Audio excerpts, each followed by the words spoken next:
top contractor mula pa noong Administrasyong Arroyo, si CWS Party List Representative Edwin Guardiola. Nagpayaman na umano sa posisyon at may malapalasyo na ring mansyon habang unti-unting lumulutang ang kanyang umanong papel sa multi-billion peso flood control scandal. Nakakalkal din ang kanyang koneksyon sa iba pang mga politiko. Sino-sino nga ba ang malapit kay Guardiola? Alamin sa exclusive agenda report ni Joash Malimban. Nagtataka nga kami at hindi napapadamay ang kanyang pangalan. Kita naman natin, kasama siya sa Big Six. Kasama sa umano'y Big Six si Construction Workers Solidarity o CWS Party List Representative Edwin Guardiola. Ayon kay dating mataas na kahoy Batangas Mayor Jay Ilagan. Hindi niya pinangalanan kung sino ang iba pang kabilang sa Big Six na ito. Pero ito raw ang umano'y mga kadikit ni Guardiola sa Kongreso at itinuturong mga pasimuno ng bentahan ng mga proyekto ng pamahalaan. Nitong nakaraang May 19, 2024, ginanap ang wedding ni Michael Tiauki at anak ni Congressman Guardiola na si Kyla Guardiola sa Florence, Italy. Invited ang close friends and families ng dalawang pamilya. Eksklusibong nakakuha ng kopya ng invitation ang Billionaire News Channel. Kita rito kung sino ang mga principal sponsor o ang mga gumastos umano sa kasal ng dalawa. Unang-una sa listahan si dating House Speaker Martin Romualdez na una na ring nalink sa hatian ng kickback ng mga public works projects. Sa isang production video, kitang mismong si Romualdez pa ang nagbigay ng speech sa tila reception part ng wedding. Ikalawa rito si Finance Secretary Ralph Recto na matagal nang kilalang longtime friend and ally ni Congressman Guardiola sa Batangas. Kasama rin si Mylene Ko na asawa na ngayon nagtatago at ayaw umanong bumalik sa Pilipinas na si dating Ako Bicol Party List Representative Zaldico.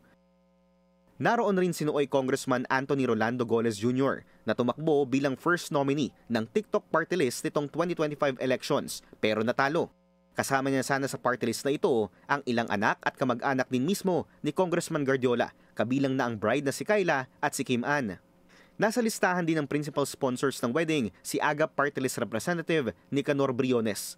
Nauna nang nag-viral matapos mahuling nanonood ng sabong video sa kanyang cellphone habang nagsusona si PBBM. Nandito rin ang sister-in-law ni Congressman Guardiola na si Elaine Guardiola. Isang Janice Caroline Rigor na nadiskubre naming nakatira sa Newport Beach, Los Angeles, USA, kung saan itinuturong may 416 million peso mansion ang mga Guardiola.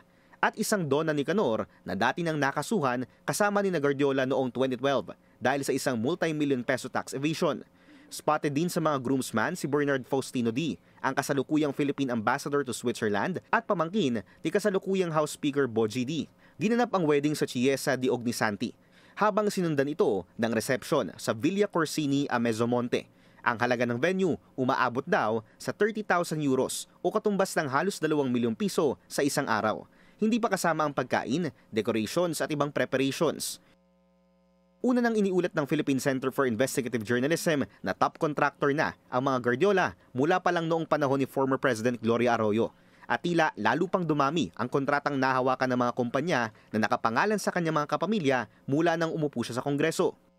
Sa loob lang ng 3 taon, nakakuha ng 30.1 billion pesos worth of DPWH projects ang 3 Guardiola-owned companies, ang Newington, S-Ang at Laurel Development Corporation. Natatawa lang ako pag sinasabing si Diskaya ay mayroong 42 sasakyan. Ganito kayaman si Diskaya. Si Diskaya, ganito lang si Diskaya kumpara sa kayamanan ng Guardiola. Mula na maupo si Guardiola sa Kongreso, kapansin-pansin din ang tila pagdami ng mismong assets ni Guardiola sa ilan sa most highly exclusive villages sa bansa. Isa ang malapalasyong seaside mansion nito sa Club Punta Fuego na personal naming napuntahan sa Nasugbu, Batangas. Isa, ang ani former Mayor Ilagan ay malamol na property nito sa Malarayat Golf and Country Club. At isang property sa Forbes Park na una nang ibinalita ng Billionaire News Channel na pinagtitirikan din ng property ni former House Speaker Romualdez.